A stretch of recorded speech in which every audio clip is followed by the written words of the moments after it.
Mentari pagi menyelinap masuk melalui celah-celah jendela rumah mungil di pinggiran kota.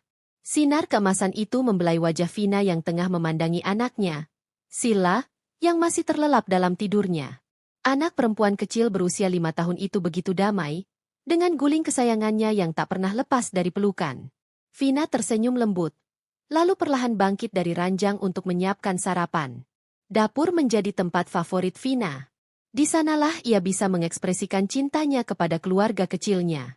Hari ini ia memasak nasi goreng spesial, makanan favorit Silla dan suaminya, Andi.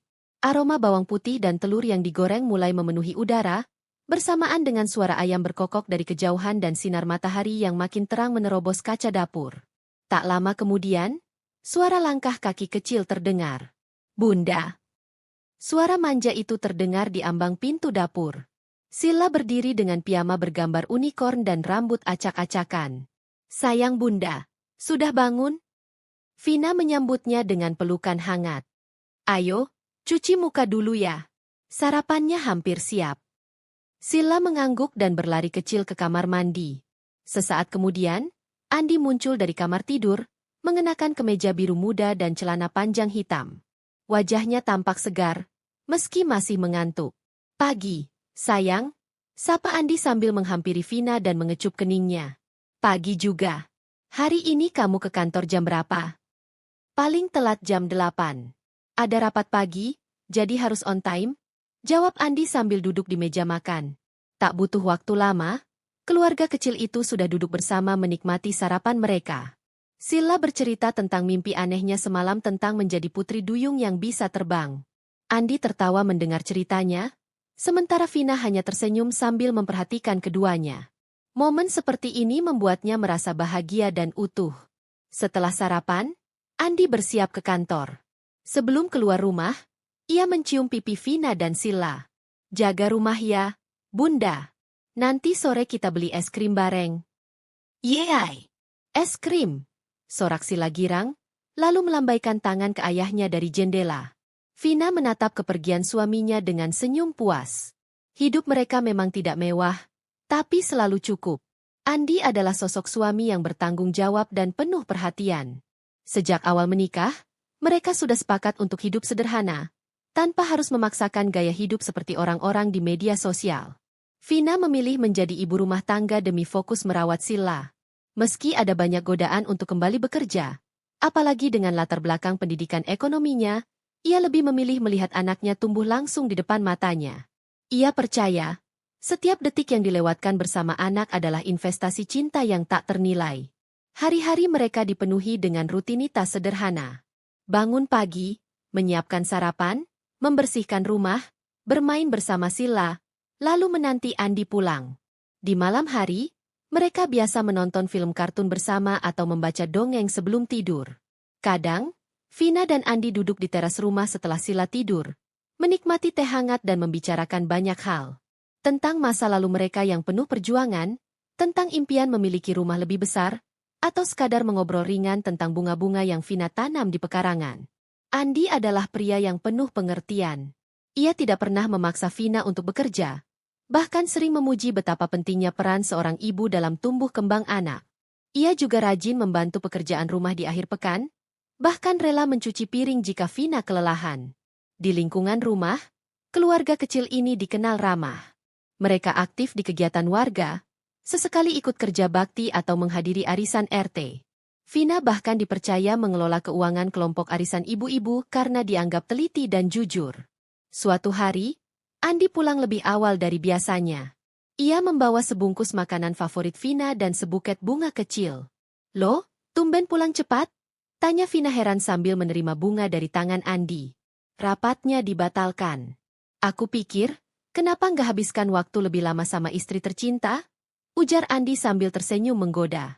Vina tertawa kecil. Meski sudah bertahun-tahun menikah, Andi masih sering membuat hatinya berdebar. "Tapi aku belum masak apa-apa," ucap Vina canggung. "Makanya aku beli ini." Andi menunjukkan bungkusan makanan. "Malam ini kita dinner di rumah pakai makanan enak, romantis berdua setelah Silla tidur." Dan malam itu pun mereka habiskan dengan hangat. Silla tertidur pulas lebih awal karena kelelahan bermain, Dan Vina serta Andi menghidupkan kembali kenangan masa pacaran lewat obrolan dan tawa yang mengalir begitu alami. Terkadang, Vina berpikir betapa beruntungnya ia memiliki Andi. Bukan hanya sebagai suami, tapi juga sebagai sahabat, pelindung, dan ayah terbaik untuk Sila. Ia merasa hidupnya sempurna, seperti cerita-cerita indah dalam novel.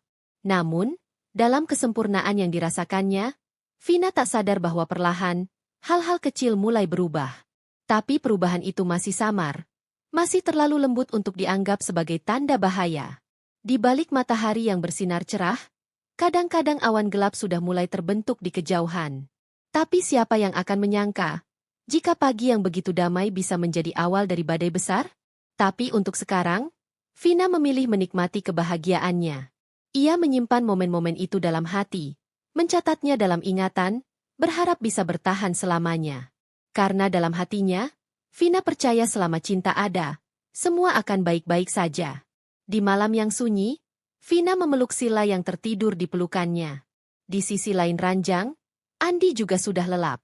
Ia menatap wajah suaminya dan berbisik lirih dalam hati, "Terima kasih Tuhan, atas keluargaku." Ia tidak tahu bahwa sebentar lagi, hidup yang ia syukuri ini akan diuji dengan cobaan yang paling tak terbayangkan. Pagi itu, udara segar mengalir masuk melalui jendela rumah Vina. Andi duduk di meja makan, mengenakan kemeja baru yang baru dibelinya untuk merayakan kenaikan jabatannya. Wajahnya terlihat penuh semangat dan bangga. Ia baru saja mendapatkan kabar besar dia dipromosikan menjadi manajer di kantornya. "Bun, aku dapat kabar bagus," serunya penuh semangat sambil memegang surat keputusan yang baru diterimanya dari kantor. Vina yang sedang menyiapkan sarapan berhenti sejenak dan menatap suaminya. Matanya berbinar. "Apa, Mas?" Andi tersenyum lebar. "Aku dipromosikan jadi manajer. Aku nggak percaya bisa sampai di sini." Vina tersenyum bangga. Andi bekerja keras sejak mereka pertama kali menikah. Ia tahu betul betapa kerasnya suaminya bekerja demi masa depan mereka. Meski gaji Andi bukanlah yang tertinggi, tapi Andi selalu berusaha memberi yang terbaik untuk keluarganya. "Selamat, Mas. Aku bangga banget sama kamu," ucap Vina sambil mengusap pipi suaminya. "Kita harus merayakannya." "Iya, kita merayakan ini nanti malam. Tapi yang penting sekarang, aku mau kerja lebih keras lagi, Bun. Ini kesempatan besar buat aku." Vina mengangguk. Ia tahu Andi sudah menunggu kesempatan ini cukup lama. Selama ini Andi banyak mengorbankan waktu dan tenaga untuk karirnya, bekerja lembur hingga larut malam, bahkan sering keluar kota untuk proyek-proyek besar. Sejak awal mereka menikah, Andi selalu berkata bahwa ia ingin mencapai posisi yang lebih tinggi di tempat kerja, agar bisa memberikan kehidupan yang lebih baik untuk Vina dan Sila. Dan kini, impian itu tercapai. Tapi meski senang mendengar kabar itu, Vina juga merasa ada sedikit kecemasan yang menggelayuti hatinya. Meskipun Andi sangat bekerja keras untuk keluarga mereka, dia sering pulang larut malam. Kadang-kadang, Andi pergi keluar kota untuk urusan pekerjaan tanpa memberi banyak penjelasan. Vina tidak pernah merasa cemburu atau curiga, namun belakangan ini, ia merasa jarak di antara mereka semakin jauh. Hari-hari setelah kenaikan jabatan Andi semakin padat dengan kegiatan kantor. Pagi-pagi sekali, Andi sudah bersiap untuk berangkat kerja, dan sering pulang sudah malam. Rapat-rapat besar, pertemuan dengan klien, dan tugas baru yang datang bertubi-tubi mulai menyita sebagian besar waktunya. Meskipun Andi selalu berusaha menjaga komunikasi dengan Vina, ia tak bisa menghindari kenyataan bahwa ia mulai menghabiskan lebih banyak waktu di kantor daripada di rumah. "Sayang, kamu bisa pulang lebih cepat nggak malam ini?" tanya Vina suatu malam saat Andi sedang bersiap-siap untuk keluar. Andi menatap jam tangannya, ragu sejenak. "Aku coba, Bun. Tapi nggak janji. Ada rapat yang harus aku hadiri." Vina hanya mengangguk, meski hatinya sedikit kecewa. Ia tahu pekerjaan Andi penting, tapi kadang-kadang ia berharap bisa menikmati waktu berdua dengan suaminya lebih banyak. Setiap kali Andi pergi, Vina selalu merasa ada yang hilang. Sila pun mulai bertanya-tanya mengapa ayahnya jarang pulang. "Bunda, kenapa ayah nggak pulang?" tanya Sila suatu malam saat Vina membacakan dongeng sebelum tidur. Vina tersenyum lembut, meski ada sedikit rasa sakit di hatinya. "Ayah sedang bekerja, sayang. Ayah bekerja keras supaya kita bisa hidup lebih baik." Sila merenung sejenak, lalu tertidur dengan tenang, sementara Vina melanjutkan doanya dalam hati. Ia berharap agar Andi bisa kembali seperti dulu penuh perhatian dan ada di rumah. Bukan hanya tubuhnya yang ada, tetapi juga hatinya. Kenaikan jabatan Andi memang membawa banyak perubahan. Andi mulai mendapat perhatian lebih dari rekan-rekannya, dan bahkan atasannya mulai lebih mempercayainya dengan proyek-proyek besar. Namun, seiring dengan itu, kehidupan keluarga mereka juga mulai berubah. Vina merasa seperti menjadi bagian dari rutinitas Andi, bukan lagi menjadi pusat perhatian suaminya. Mereka mulai memiliki jarak yang tak bisa dijelaskan. Di tengah kesibukan Andi, Vina berusaha untuk mendukung. Ia tahu bahwa ini adalah masa-masa penting dalam karir Andi. Namun, meski selalu mengerti, hatinya tetap merasa sedikit terabaikan. Ia merindukan kehadiran Andi di rumah. Suaminya yang dulu selalu ada untuknya, kini lebih sering berada di luar rumah, terlibat dalam pekerjaan yang tak pernah ada habisnya. Suatu hari, Andi kembali pulang larut malam. Vina sudah menunggunya di ruang tamu, duduk di sofa dengan secangkir teh di tangannya. Andi terlihat lelah, matanya sedikit merah karena kelelahan. Ia langsung duduk di sebelah Vina, meletakkan tas kerjanya di samping sofa. "Mas, kamu capek ya?" tanya Vina lembut, menyentuh tangan Andi. Andi tersenyum tipis. "Iya, Bun. Tapi ini semua untuk kita. Aku cuma butuh sedikit waktu untuk menyelesaikan proyek-proyek ini. Aku akan coba lebih sering di rumah. Janji." Vina hanya mengangguk, meskipun dalam hatinya ada perasaan campur aduk. Ia ingin sekali mempercayai kata-kata Andi, tapi ada rasa khawatir yang tak bisa ia sembunyikan. Rasanya, seiring dengan keberhasilan Andi, mereka malah semakin menjauh. Apakah ini harga yang harus dibayar untuk kesuksesan? Di sisi lain, Vina tak ingin menjadi istri yang mengeluh. Ia berusaha untuk menjadi pendamping yang setia, mendukung Andi dalam segala hal, meskipun terkadang ia merasa seperti kehilangan dirinya sendiri dalam prosesnya. Waktu terus berjalan, dan Andi semakin sibuk dengan pekerjaannya. Keberhasilan yang ia raih mulai mempengaruhi hubungan mereka. Vina tahu bahwa ia harus menjaga semangatnya untuk mendukung suami, tapi di saat yang sama, ia merasa terasingkan. Ia mulai berpikir tentang masa depan mereka. Apakah Andi akan tetap seperti ini? Atau, akankah ada saatnya nanti ketika ia kembali menjadi suami yang dulu penuh perhatian? Namun, Vina tidak tahu bahwa perubahan besar akan segera datang dalam hidup mereka. Sebuah perubahan yang akan mengubah segalanya. Tapi itu, tentu saja, cerita untuk bagian berikutnya. Sudah hampir 3 bulan sejak Andi mendapatkan promosi sebagai manajer. Posisi yang selama ini ia impikan akhirnya tercapai. Vina, sebagai istri yang setia, benar-benar merasa bangga. Ia melihat suaminya tumbuh dan berkembang. Meski itu berarti waktu kebersamaan mereka jadi semakin langka. Hari-hari Vina kini lebih banyak dihabiskan bersama Silla di rumah. Anak perempuan mereka yang baru menginjak usia 5 tahun itu semakin lincah dan banyak bicara. Di sela-sela bermain boneka atau menggambar, Silla sering bertanya, "Bunda, kenapa ayah pulangnya malam terus?" Vina hanya bisa tersenyum, mengelus kepala anaknya. "Karena ayah lagi kerja keras buat kita, sayang." Namun, jauh di dalam hatinya, Vina mulai merasa kosong. Perubahan dalam sikap Andi terasa. Dulu, sepulang kerja, Andi selalu membawa cerita tentang rekan kerja yang lucu, rapat yang melelahkan, atau makanan baru yang dia coba. Tapi kini, ia lebih sering diam, matanya lelah, dan cepat masuk kamar. Bahkan sentuhan kecil seperti menggenggam tangan saat makan malam mulai jarang ia lakukan. Sampai pada suatu malam, Andi pulang lebih awal dari biasanya. Wajahnya cerah, senyumnya lebar, seperti seseorang yang membawa kabar baik. Ia menenteng sebuah map dan meletakkannya di atas meja ruang tengah. "Bun, aku mau ngomong sesuatu." Vina, yang sedang membereskan mainan Silla, menghentikan gerakannya dan menatap suaminya. "Apa itu, Mas?"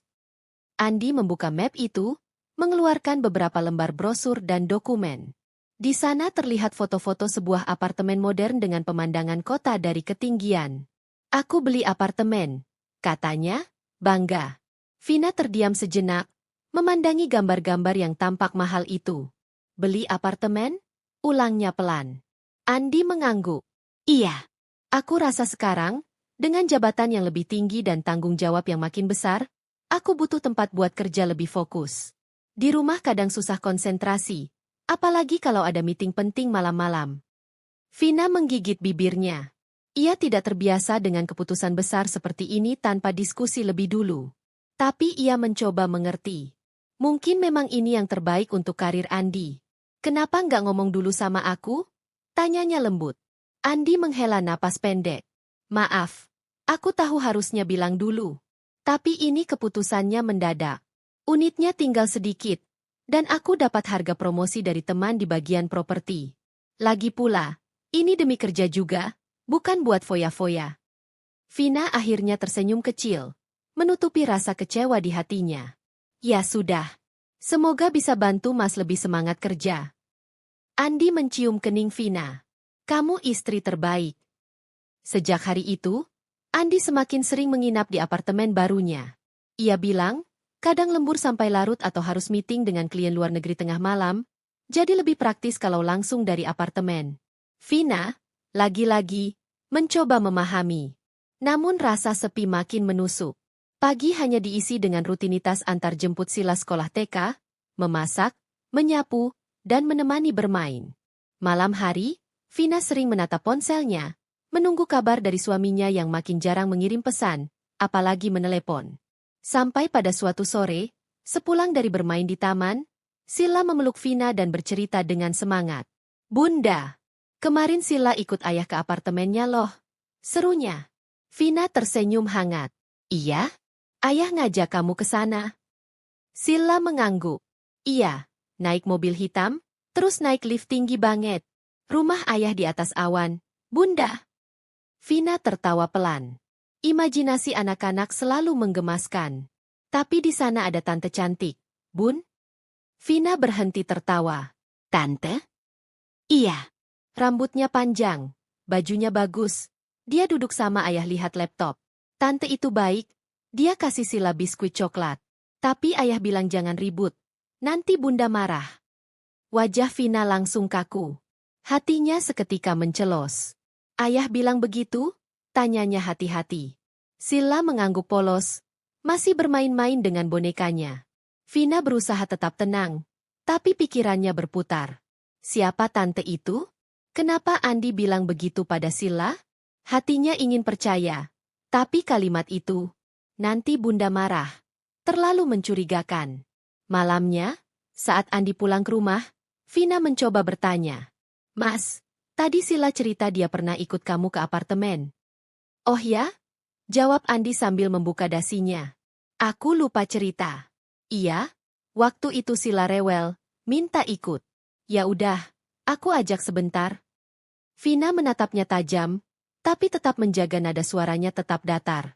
Dia bilang ada tante cantik di sana. Andi berhenti sejenak, lalu tertawa kecil. Itu mungkin si Siska. Anak magang. Lagi aku bimbing soal presentasi proyek. Aku pikir daripada di kantor yang bising, lebih enak di apartemen. Kebetulan juga dia bawa laporan yang harus direvisi. Siska ya? Ulang Vina pelan. Iya. Dia masih muda, rajin, tapi agak gugup. Makanya aku bimbing langsung. Kenapa? Kamu cemburu? Goda Andi sambil tertawa ringan. Vina memaksakan senyum. Bukan. Cuma kaget aja Sila bisa cerita kayak gitu. Andi mendekat, memeluk Vina dari belakang. Kamu jangan overthinking ya. Semua ini buat kerja. Aku capek kalau harus jelasin terus. Kamu tahu kan aku setia? Vina hanya diam. Ia ingin percaya, tapi nalurinya sebagai istri mulai terusik. Beberapa hari kemudian, Vina mencoba untuk menyarankan sesuatu. Mas, aku boleh ikut kamu ke apartemen? Aku bantu bersihin. Siapa tahu bisa kamu pakai lebih nyaman buat kerja. Wajah Andi langsung berubah. Ia tersenyum kaku. Bun, apartemennya belum terlalu rapi. Masih berantakan, belum sempat diatur. Nanti kalau sudah siap, aku ajak ya. Sekarang belum enak dilihat. Vina mengangguk pelan.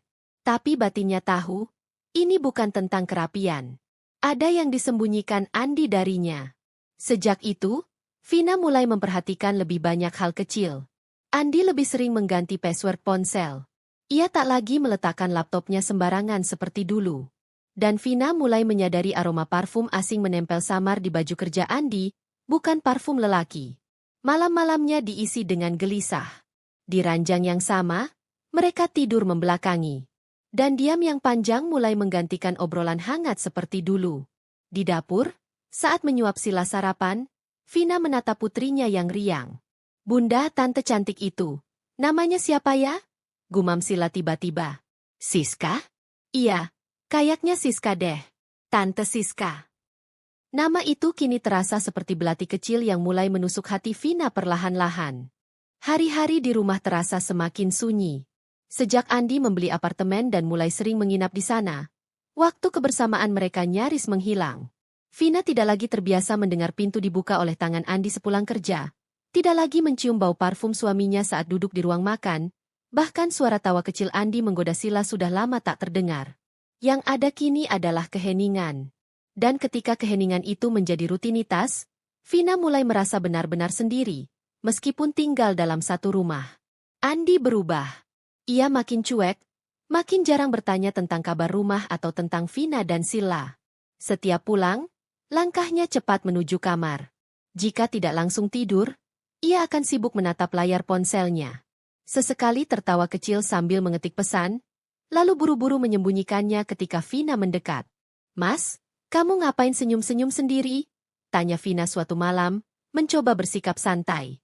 Andi hanya melirik. Enggak. Cuma baca grup kantor. Lucu aja obrolannya. Boleh Vina lihat? Andi langsung mengunci layar ponselnya.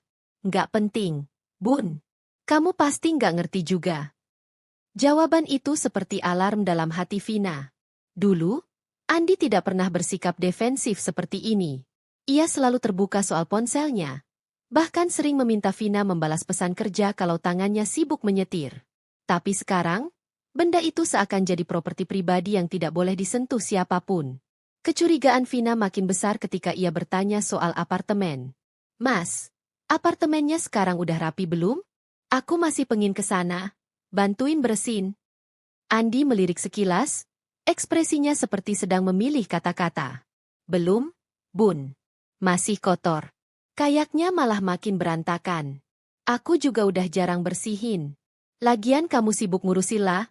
Ngapain capek-capek ke sana? Tapi kamu nginep terus di sana. Masa sih nggak sempat bersihin sama sekali? Nada Vina tetap tenang. Tapi ia tahu pertanyaan itu tajam. Andi meletakkan sendoknya. Kamu mulai curiga ya? Vina mengangkat bahu. Aku cuma nanya. Wajar dong, aku istrimu. Iya, tapi cara kamu nanyanya itu kayak nuduh. Aku kerja, Bun. Bukan main. Kamu pikir aku sempat mikirin yang lain? Vina terdiam. Untuk pertama kalinya, Andi membentaknya. Bukan dengan teriakan, tapi dengan sikap dingin dan kata-kata yang menghujam. Maaf, ucap Vina pelan. Aku cuma rindu. Aku kangen kita ngobrol kayak dulu. Andi menarik napas panjang. Ia bangkit dari kursi. Aku ngantuk. Besok harus meeting pagi. Dan malam itu berlalu lagi tanpa sentuhan. Tanpa pelukan. Tanpa kehangatan. Vina mulai memperhatikan hal-hal kecil. Kemeja Andi yang mulai berganti gaya lebih stylish. Lebih wangi. Dasi-dasi baru yang tidak pernah ia belikan. Sepatu kantor yang mendadak diganti. Bahkan, ia menemukan satu botol parfum wanita di dalam mobil Andi. Ketika ditanya, Andi bilang itu milik temannya yang sempat numpang. Teman yang mana? Ya siapa aja. Cowok juga bisa pakai parfum cewek. Bun, kamu kok cerewet banget sih belakangan ini? Kata-kata itu kembali jadi tamparan. Vina bukan cerewet, hanya mencoba menjaga. Tapi Andi seolah sudah menaruh tembok tinggi antara mereka. Suatu hari, Vina pergi ke supermarket dekat kantor Andi. Ia bertemu dengan Mia, salah satu istri rekan kerja Andi yang dulu cukup akrab dengannya. Vina. Lama banget nggak ketemu. Gimana kabar? Baik. Alhamdulillah. Kamu sendiri gimana? Mereka mengobrol ringan, hingga Mia tiba-tiba berkata, Vin, aku sempat dengar loh, Katanya Andi sekarang deket banget sama anak magang. Namanya siapa ya? Siska. Vina terdiam. Aku nggak tahu pasti sih. Tapi temenku kerja di bagian HR. Katanya mereka sering berduaan. Bahkan waktu outing kantor minggu lalu, mereka kabarnya bareng terus. Katanya sih karena Siska lagi jadi asisten langsungnya. Outing kantor? Minggu lalu? Iya. Kamu nggak tahu. Vina menggeleng pelan. Saat itu, Andi hanya bilang harus keluar kota karena ada pelatihan manajerial. Tidak pernah menyebut soal outing. Mia tampak canggung. Maaf ya. Aku bukan mau gosip. Mungkin aja cuma salah paham. Vina tersenyum. Nggak apa-apa. Terima kasih udah cerita. Tapi dalam hatinya, badai sudah mulai terbentuk. Nama itu muncul lagi Siska. Sepulang ke rumah, Vina duduk di meja makan sambil menatap kosong ponsel di tangannya. Ia mencoba membuka media sosial kantor Andi, lalu menggulir foto-foto terbaru. Dan di sana, ia melihatnya. Dalam sebuah unggahan dari akun divisi marketing foto outing kantor. Semua karyawan tersenyum di pantai, mengenakan kaos seragam. Andi berdiri di barisan tengah.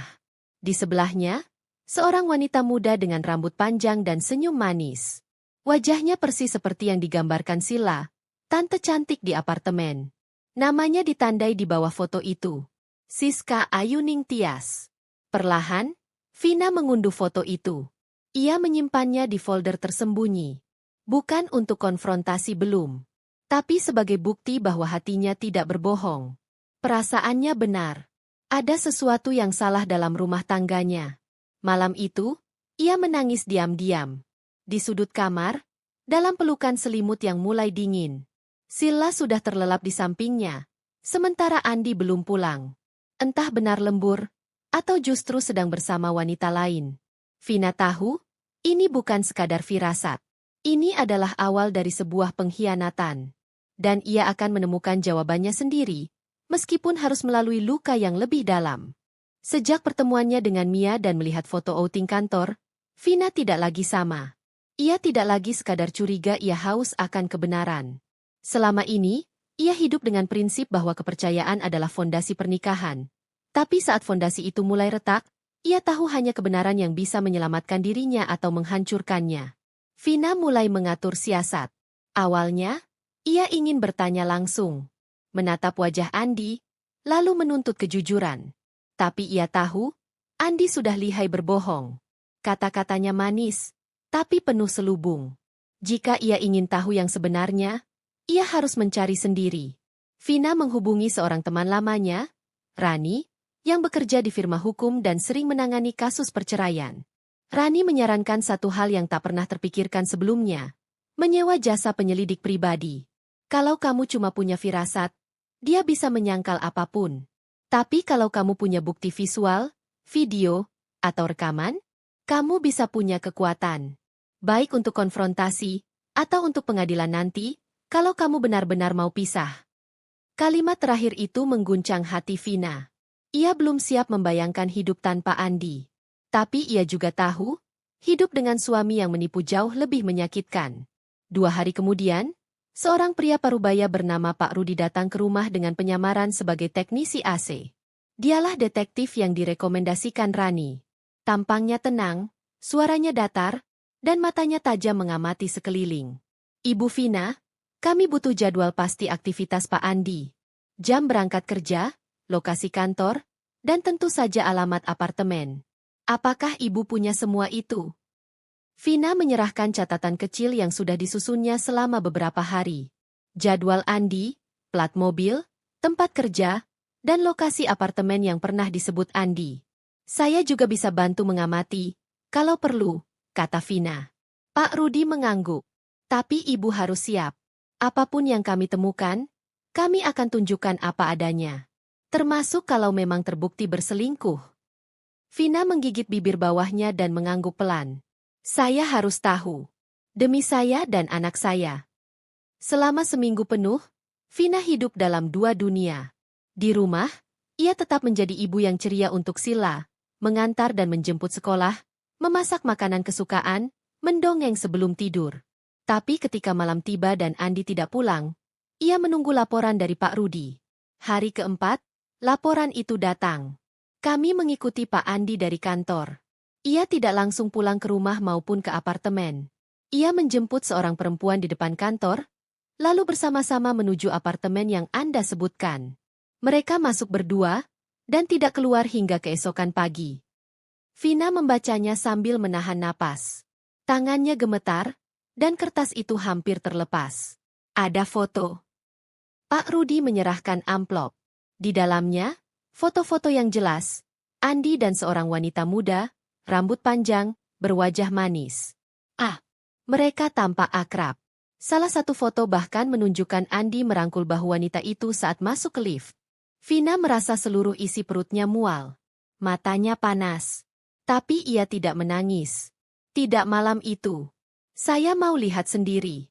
Saya mau datang ke sana. Bukan sebagai istri, tapi sebagai saksi bahwa saya tidak lagi buta. Malam Jumat. Andi bilang ada rapat penting di kantor pusat, dan ia harus menginap 2 malam. Vina pura-pura percaya, bahkan menyiapkan bekal untuknya. Tapi diam-diam, ia membawa Sila ke rumah ibunya dan berangkat ke apartemen seorang diri. Ia mengenakan hoodie besar, celana hitam longgar, dan masker. Ia bahkan meminjam sepeda motor Rani untuk tidak menarik perhatian. Sesampainya di sana, ia duduk di warung kopi kecil di seberang apartemen. Pukul 19.42, mobil Andi meluncur ke halaman parkir. Vina menunduk, jantungnya berdegup hebat.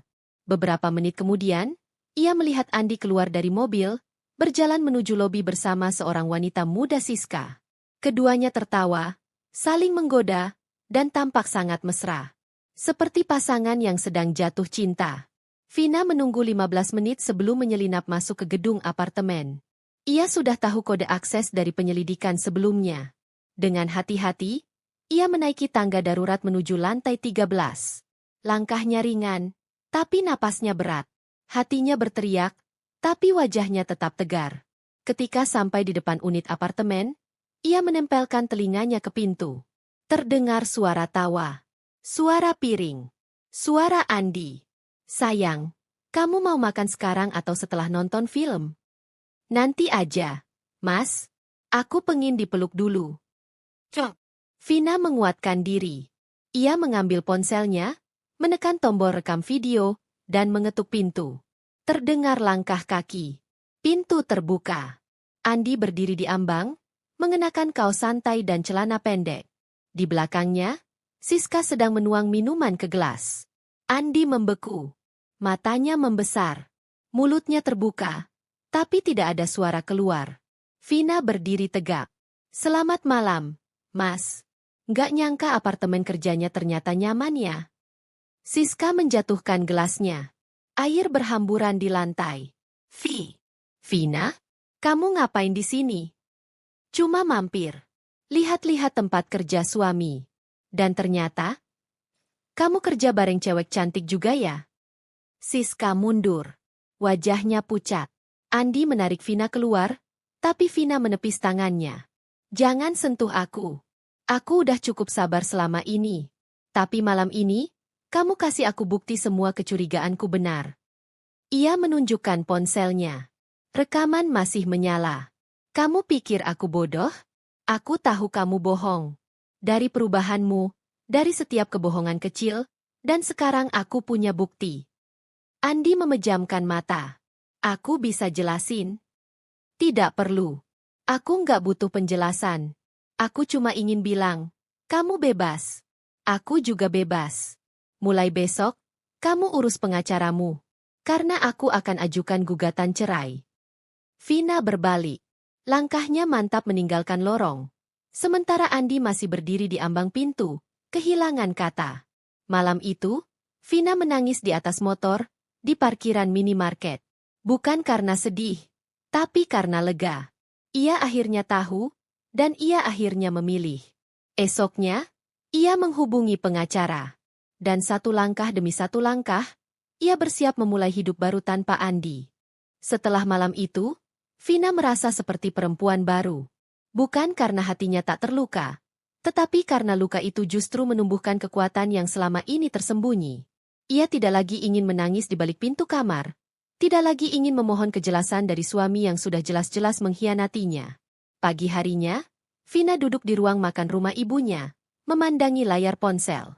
Video dan foto-foto perselingkuhan Andi dan Siska tersimpan rapi dalam satu folder yang diberi nama Bukti.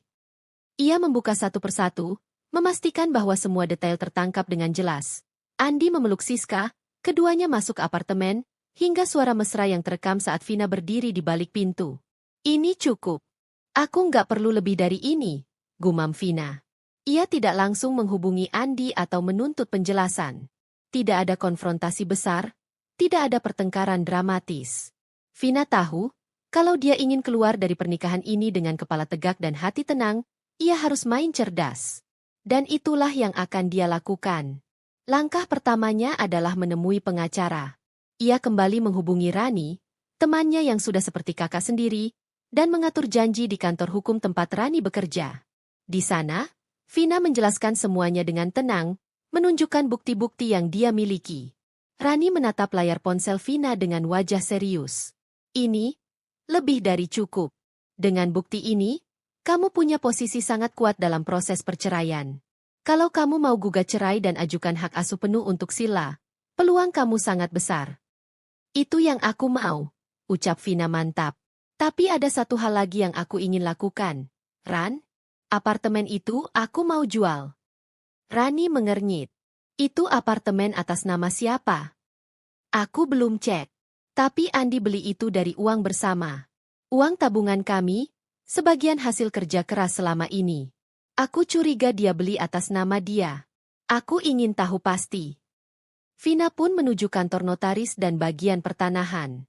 Berbekal fotokopi KTP Andi dan beberapa dokumen rekening yang masih bisa ia akses, ia menyelidiki status kepemilikan apartemen itu. Hasilnya, sesuai dugaannya. Unit apartemen atas nama Andi Prasetya, kata petugas. Tidak ada nama ibu tercantum di sertifikat. Vina tersenyum tipis. Tapi pembelian pakai uang dari rekening bersama. Saya punya bukti mutasi dan transferannya. Petugas mengangguk pelan. Kalau begitu, ibu bisa ajukan permohonan pembagian harta di pengadilan. Tapi kalau ibu ingin menjual lebih dulu, selama masih dalam proses gugatan dan belum ada larangan pengalihan aset, itu bisa dilakukan. Itulah yang Vina lakukan. Ia kembali ke pengacara, dan bersama Rani, mulai menyusun surat gugatan cerai yang lengkap, permintaan hak asuh penuh atas Sila, pembagian harta Gonogini, serta pernyataan bahwa apartemen akan dijual karena dibeli dengan dana bersama. Sementara itu, Vina mulai mengumpulkan kekuatan batin. Ia menata kembali rutinitas bersama Sila. Setiap pagi, ia mengantar Sila ke TK dengan senyum hangat, memastikan anaknya tidak merasa ada yang berubah. Di depan Sila, Vina adalah ibu yang sama, penuh kasih, sabar, dan penuh semangat. Namun, di balik itu, ada hati yang terus menguat. Ia mulai rutin menulis jurnal, mencurahkan isi hatinya yang tak bisa ia bagi kepada siapapun. Dalam jurnal itu, Vina menulis bukan sebagai istri yang ditinggalkan, tapi sebagai perempuan yang bangkit. Aku bukan korban. Aku pejuang. Dan aku akan memastikan Sila tumbuh di lingkungan yang jujur dan sehat, meski tanpa ayah yang dulu ia banggakan. Vina juga diam-diam mulai menyusun rencana keuangan. Ia menghubungi konsultan keuangan untuk membicarakan kemungkinan investasi dari uang hasil penjualan apartemen. Ia tak ingin hanya mengandalkan hak Gonogini atau tunjangan. Ia ingin mandiri sepenuhnya. Saya mau buka usaha kecil. Mungkin toko perlengkapan anak, atau toko online. Saya butuh arahan agar tidak salah langkah, kata Vina kepada konsultan itu. Keputusan itu membuat Vina semakin bersemangat. Untuk pertama kalinya sejak lama, ia merasa memiliki kendali penuh atas hidupnya sendiri. Tidak lagi dibayang-bayangi oleh Andi, tidak lagi hidup dalam ketergantungan. Selama semua proses itu berjalan, Andi sama sekali tidak curiga. Ia masih pulang seperti biasa, terkadang menginap di apartemen dengan alasan lembur kantor pusat. Vina tetap bersikap biasa, bahkan lebih ramah dari sebelumnya, dan itu membuat Andi lengah. Bahkan suatu malam, Andi sempat berkata, "Makasih ya, kamu masih jadi istri terbaik meski aku sibuk terus." Vina tersenyum sambil menyajikan teh. "Aku cuma ingin kamu nyaman." Nyaman untuk dihancurkan, batinnya menambahkan, tapi tak pernah ia ucapkan. 2 hari kemudian, Vina mendapat kabar bahwa apartemen telah laku. Proses balik nama sedang berjalan, dan uang sudah masuk ke rekening sementara milik pengacara. Sesuai hukum, sebagian uang akan dibekukan hingga pembagian harta selesai, tapi sebagian lainnya bisa dimanfaatkan Vina untuk biaya awal hidup barunya. Dan di hari itu juga, Vina menyerahkan surat gugatan cerai ke pengadilan. Rani menemaninya hingga selesai. "Gimana perasaanmu?" tanya Rani saat mereka keluar dari gedung pengadilan. Vina menarik napas panjang. "Aneh. Ya, aku kira aku bakal nangis. Tapi rasanya lega. Seperti, akhirnya aku nggak hidup dalam kebohongan lagi." Andi baru mengetahui semuanya 2 minggu kemudian, saat ia mendapatkan surat panggilan dari pengadilan dan diberitahu bahwa apartemennya sudah berpindah tangan. "Apa? Siapa yang jual? Gimana bisa?" Ia langsung menghubungi Vina, suaranya meledak-ledak. "Kamu jual apartemen itu? Tanpa ngomong sama aku?" Vina menjawab dengan tenang. "Apartemen itu kamu beli dari uang kita. Aku punya bukti. Dan aku juga punya surat kuasa dari pengacara. Semua prosesnya sah. Tapi itu rumahku. Aku tinggal di sana." "Kamu tinggal dengan siapa, Mas?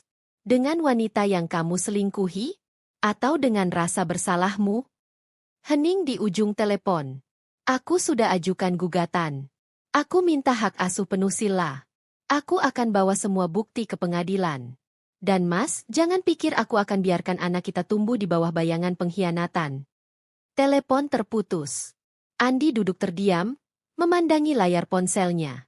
Ia baru menyadari, semua yang ia anggap miliknya kini telah hilang satu persatu. Vina berdiri di depan cermin malam itu. Ia menatap dirinya, wajah yang dulu sering menangis diam-diam, mata yang pernah sembab karena kecewa, bibir yang dulu gemetar menahan emosi. Kini, wajah itu tampak tenang. Matanya bersinar, dan bibirnya tersenyum pelan. Ia telah mengambil keputusan. Dan itu adalah awal dari kehidupan yang baru.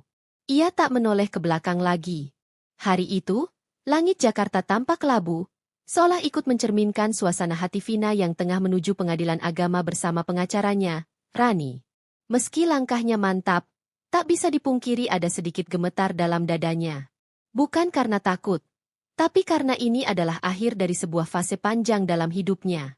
Surat gugatan cerai telah disusun rapi, lengkap dengan bukti-bukti perselingkuhan Andi, catatan pengeluaran dari rekening bersama untuk membeli apartemen, serta permohonan hak asuh penuh atas Sila. Vina juga sudah menyiapkan diri untuk segala kemungkinan, termasuk kemungkinan Andi menolak cerai atau mencoba merebut hak asuh anak mereka. Namun satu hal yang membuat Vina kuat adalah keyakinannya. Ia melakukan ini bukan karena ingin balas dendam, melainkan karena ingin melindungi dirinya dan Sila dari hubungan yang sudah tidak sehat lagi. Sementara itu, Andi sedang berada di kantor ketika ia menerima surat panggilan dari pengadilan. Stempel resmi dan kop surat yang mencolok membuatnya terdiam selama beberapa detik. Ia membuka amplop itu dengan tangan gemetar. "Gugatan cerai?" gumamnya. Matanya membaca cepat isi surat itu, wajahnya berubah-ubah antara bingung, kaget, dan akhirnya tersenyum sinis. Dia serius rupanya. Andi bersandar di kursinya, menatap langit-langit kantor. Ia berpikir bahwa Vina hanya marah sesaat, bahwa wanita itu terlalu penurut untuk benar-benar meninggalkannya. Tapi surat itu menghapus semua keyakinannya. Meski begitu, Andi tetap merasa tenang. Dalam benaknya, ia justru melihat ini sebagai pintu keluar, kesempatan untuk akhirnya bersama Siska tanpa perlu sembunyi-sembunyi. Kalau Vina mau cerai, ya bagus. Gue bisa nikahin Siska, hidup bareng, bebas. Dia bahkan tidak merasa perlu membicarakannya langsung kepada Vina. Malam itu, ia pulang ke rumah dan bersikap seperti biasa. Vina pun tak menunjukkan perubahan sikap, hanya sedikit lebih tenang dari biasanya. Sila sudah tidur ketika Andi tiba. Vina sedang duduk di ruang tamu, membaca buku. "Kamu udah baca suratnya, kan?" tanya Vina dengan suara datar. "Udah. Kamu nggak ada yang mau kamu bilang?" Andi mengangkat bahu. "Kalau kamu ngerasa itu yang terbaik buat kamu, ya udah. Aku nggak akan halangin." Vina mengangguk pelan. "Oke. Berarti prosesnya bisa cepat.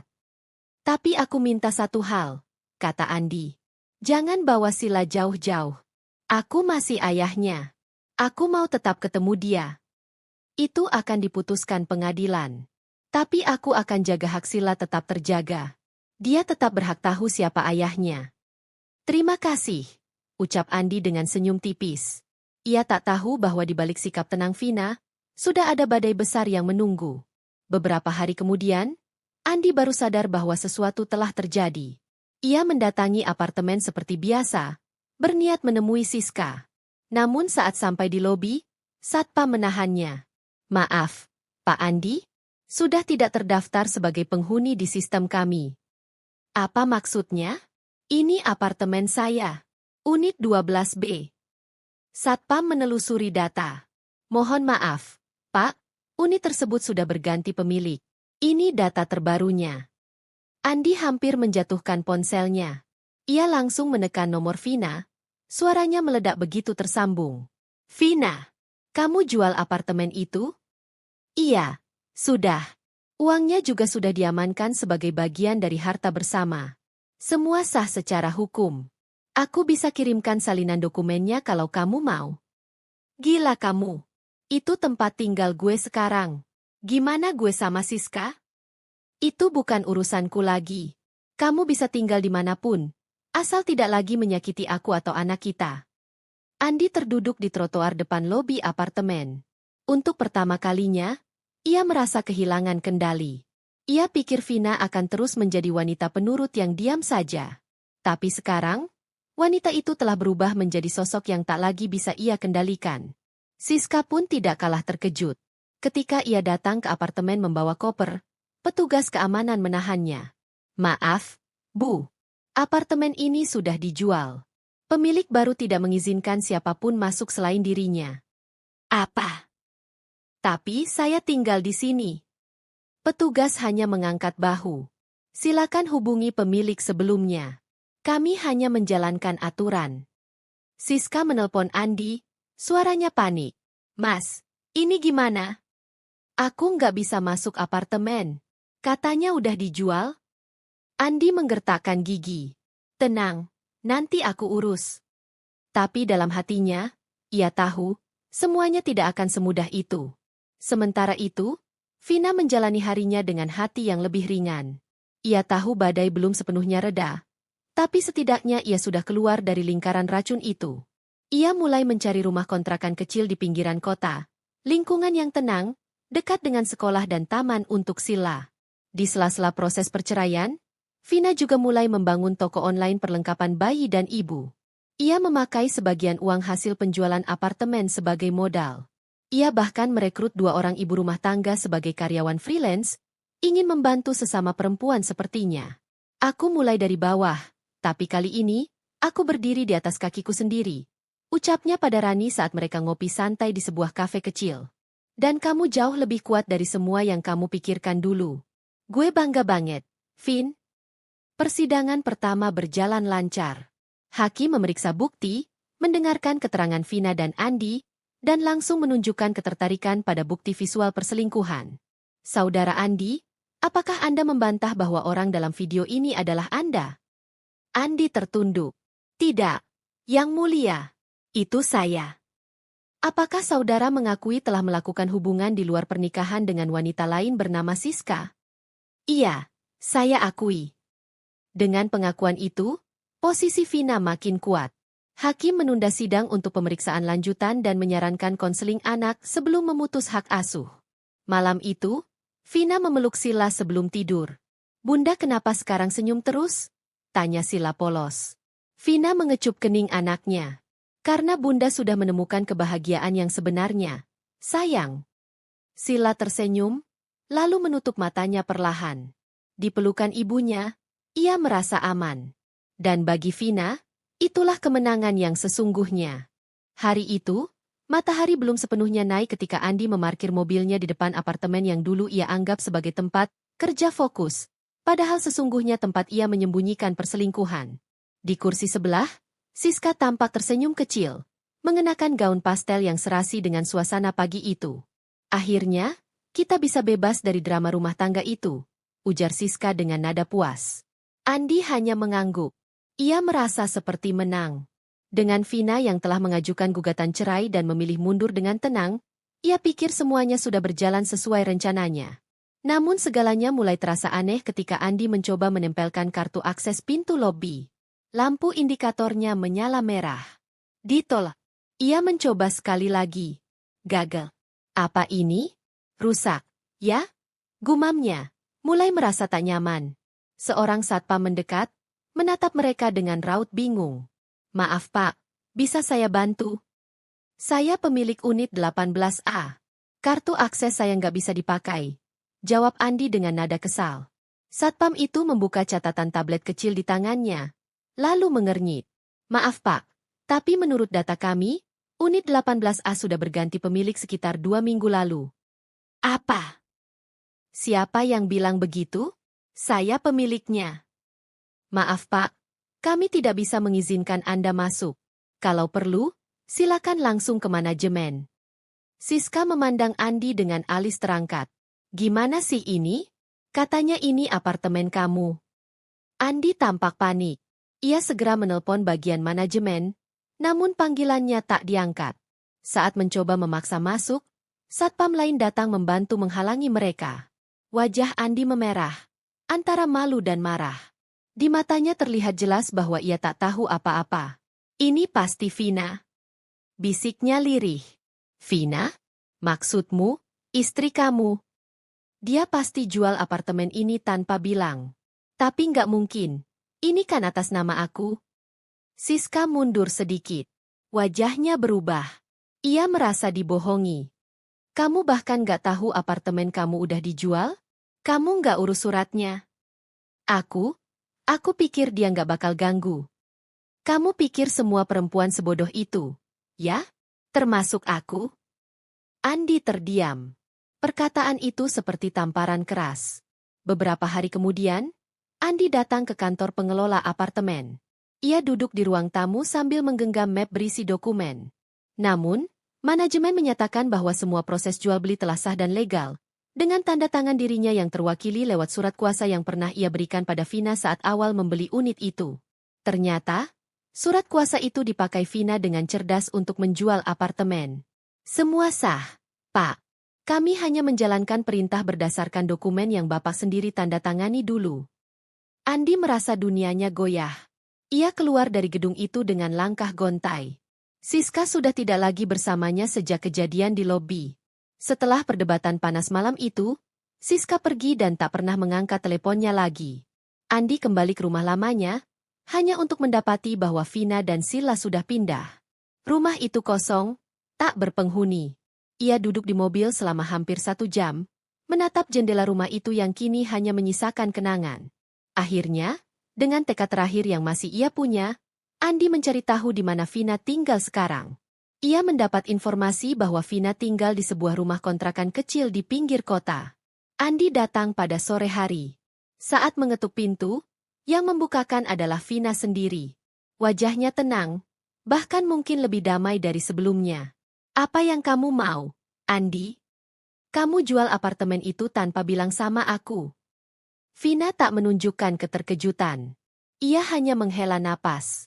Kamu juga tidur dengan perempuan lain tanpa bilang sama aku. Aku pikir kita sudah impas. Andi terdiam. Sila muncul dari balik tubuh Vina, memeluk kaki ibunya. Anak itu menatap Andi dengan polos, tidak sepenuhnya paham apa yang sedang terjadi. Aku kehilangan semuanya. Vin kamu, Sila apartemen. Siska pun pergi. Lirih Andi. Kamu nggak kehilangan, Andi. Kamu memilih untuk melepaskan semuanya. Dan sekarang kamu harus terima akibatnya. Vina memeluk Sila dan menutup pintu perlahan. Ia tak ingin Sila melihat lebih banyak drama. Di balik pintu, Vina merasa hatinya akhirnya utuh kembali. Ia tidak lagi menggantungkan kebahagiaan pada seseorang yang tidak menghargainya. Beberapa minggu berlalu. Andi tampak duduk sendirian di halte bus. Penampilannya lusuh, wajahnya tampak lelah dan penuh penyesalan. Tak ada tawa, tak ada harapan. Sementara itu, di rumah kontrakan kecil di pinggir kota, Vina dan Sila sedang duduk di ruang makan kecil mereka. Bunda, masak apa hari ini? Sup ayam, kesukaan kamu. Sila bersorak kecil. Tawa kecil mereka menggema di rumah sederhana itu. Tidak mewah, tapi hangat. Tidak luas, tapi penuh cinta. Vina menatap putrinya sambil tersenyum. Di dalam hatinya, ia tahu, lebih baik hidup sederhana tapi bahagia, daripada mewah tapi penuh dusta. Dan untuk pertama kalinya setelah lama, ia merasa damai.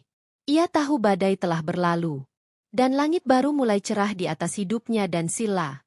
2 bulan berlalu sejak Vina resmi bercerai dari Andi. Waktu berjalan lambat namun pasti, menyembuhkan luka di hati yang sempat robek dalam.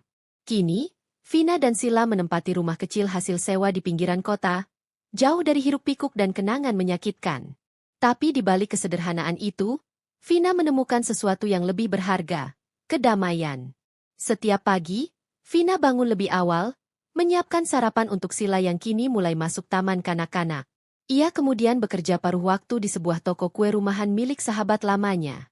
Ia juga mulai menjual kue buatannya sendiri secara daring. Ternyata, tangan Vina yang dulu hanya sibuk mengurus rumah, kini mampu menciptakan sesuatu yang manis dan disukai banyak orang. Bunda hebat. Sekarang Bunda bisa kerja, ucap Sila suatu malam sebelum tidur. Vina mengusap kepala putrinya. Semua demi kamu, Nak. Bunda ingin kamu bahagia. Sementara itu, di sisi lain kota, Andi hidup dalam bayang-bayang kegagalannya sendiri. Setelah perceraian, dia mengalami penurunan performa kerja. Banyak tekanan dari kantor, ditambah gosip tak sedap tentang hubungannya dengan anak magang yang akhirnya mencuat ke permukaan. Citra Andi sebagai manajer pun mulai merosot. Siska, yang dulu terlihat penuh pesona dan antusiasme, mulai berubah.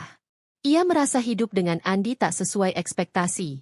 Setelah apartemen tempat mereka bertemu diam-diam, lenyap, kenyataan hidup mulai menghantam mereka. Kamu janji hidup kita bakal lebih baik setelah kamu cerai. Tapi sekarang kita malah makin susah, keluh Siska suatu malam. Andi menghela napas panjang. Aku lagi tertekan di kantor. SIS, kamu tahu sendiri, aku hampir kehilangan jabatan karena gosip itu. Itu bukan urusanku. Aku nggak mau hidup susah. Kalau kamu nggak bisa kasih masa depan yang aku mau, buat apa kita bersama? Siska mulai sering pulang larut malam, bahkan kadang tak pulang sama sekali. Hingga suatu hari, Andi mendapati apartemen sewaan mereka kosong. Siska meninggalkan pesan singkat di atas meja makan. Maaf, ini bukan hidup yang aku mau. Selamat tinggal. Sementara itu, Vina perlahan mengembangkan usahanya.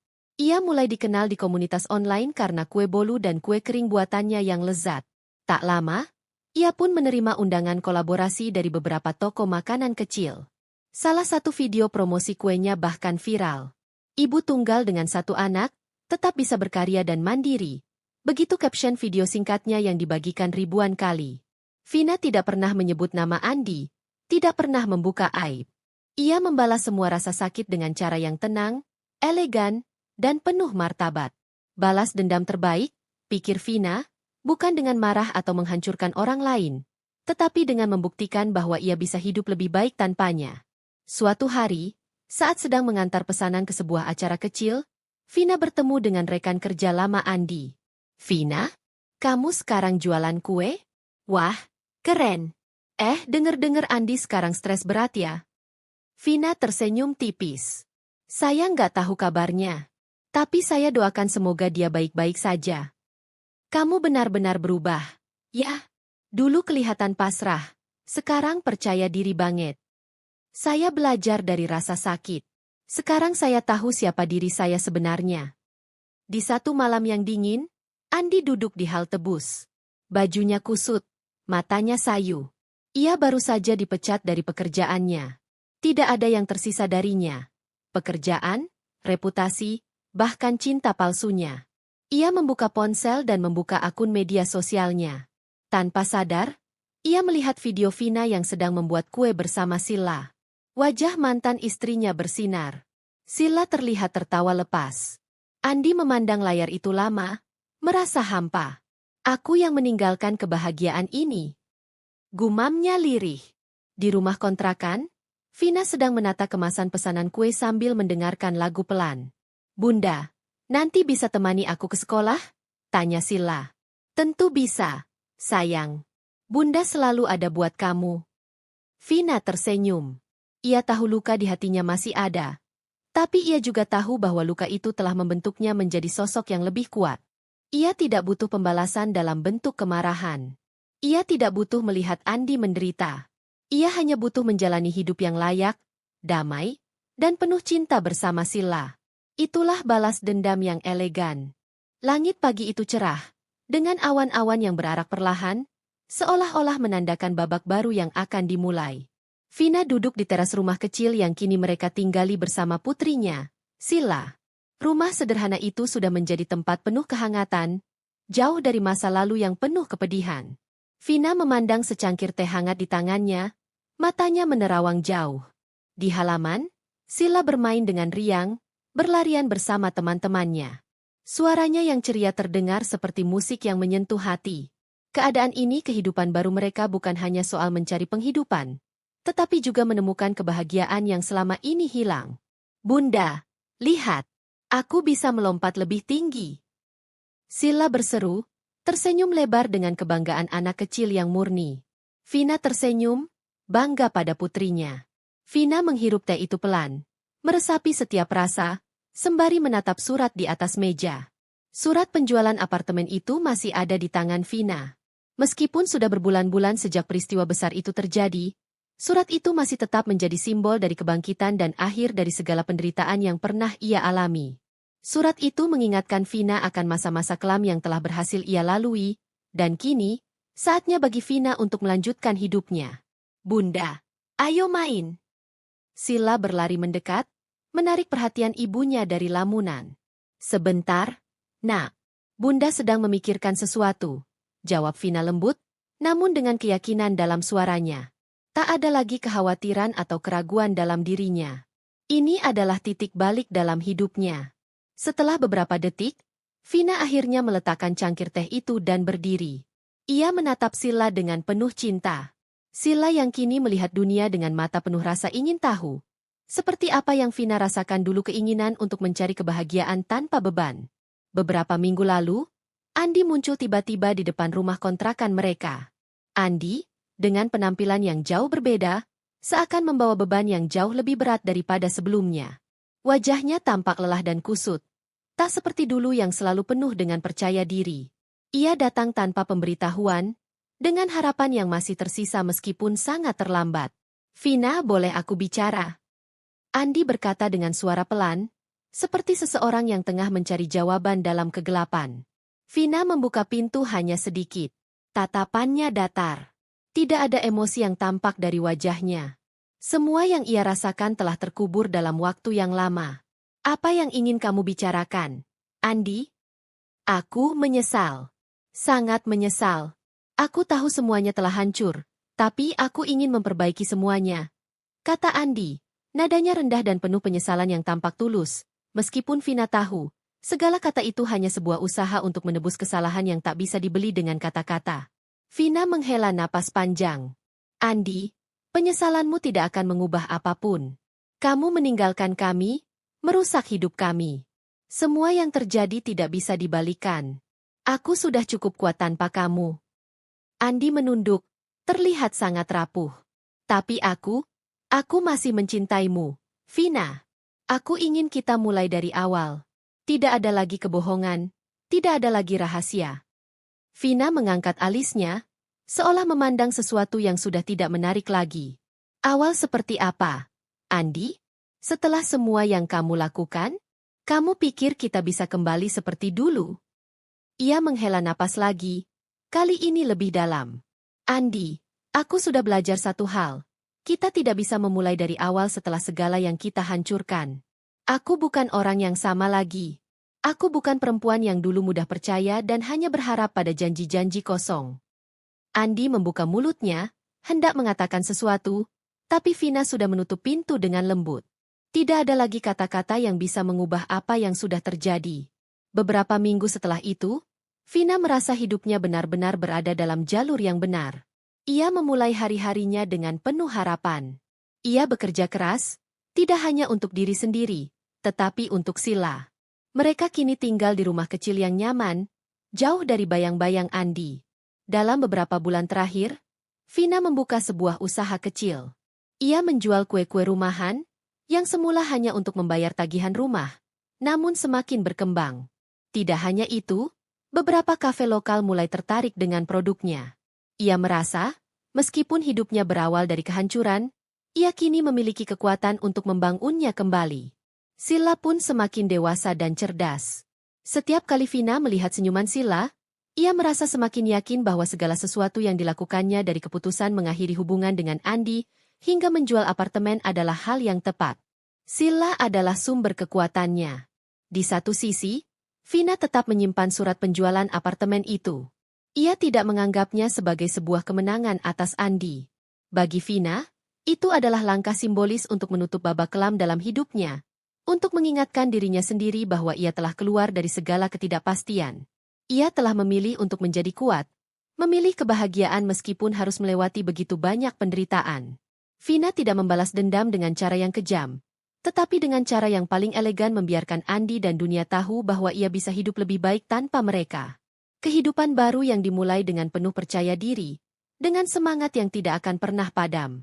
Pada sebuah kesempatan, Vina diundang sebagai pembicara dalam seminar komunitas perempuan yang baru berkembang di kota. Tema acara kali itu adalah Bangkit dari Pengkhianatan, dan Vina diminta untuk berbagi kisahnya. Di atas panggung, Vina mengenakan pakaian sederhana namun anggun. Dengan senyum tenang, ia membuka ceritanya, berbicara tentang perjalanan hidupnya yang penuh tantangan. Vina tidak melihat dirinya sebagai korban. Ia lebih melihat dirinya sebagai penyintas. Seseorang yang telah melewati banyak cobaan untuk akhirnya bisa berdiri di depan orang-orang ini, siap berbagi pelajaran. Apa yang saya pelajari dari semua ini adalah, meskipun hidup kadang tidak adil, kita masih bisa memilih bagaimana kita meresponsnya. Saya memilih untuk bangkit dan tidak membiarkan masa lalu mendefinisikan siapa saya hari ini. Saya memilih untuk hidup dengan kebahagiaan dan bukan dengan penyesalan. Di antara hadirin, ada seorang wanita yang diam-diam mengamati Vina. Wanita itu adalah salah satu rekan kerja Andi di kantor lama, yang tahu banyak tentang kehidupan rumah tangga Vina dan Andi. Tanpa sepengetahuan Vina, wanita ini akhirnya menjadi sumber informasi penting yang mengungkapkan kisah Vina kepada lebih banyak orang, termasuk mereka yang masih terjebak dalam hubungan yang penuh kebohongan. Di malam hari, setelah acara seminar, Vina kembali ke rumah kecilnya, kali ini dengan hati yang lebih ringan. Ia menatap Sila yang sedang tertidur dengan wajah damai. Vina menyadari bahwa kebahagiaan tidak terletak pada materi atau kekayaan yang hilang, tetapi pada kedamaian hati dan keberanian untuk hidup dengan integritas. Vina memandangi surat penjualan apartemen itu sekali lagi. Ia tersenyum, bukan karena merasa menang, tetapi karena tahu bahwa dia kini memiliki kontrol penuh atas hidupnya. Ini adalah akhir dari luka dan awal dari kehidupan baru. Gumam Vina dalam hati, menatap masa depan yang cerah. Dalam hati, ia tahu bahwa tak ada yang bisa menghalanginya sekarang. Dengan Sila di sisinya, Vina siap melangkah ke babak baru dalam hidupnya.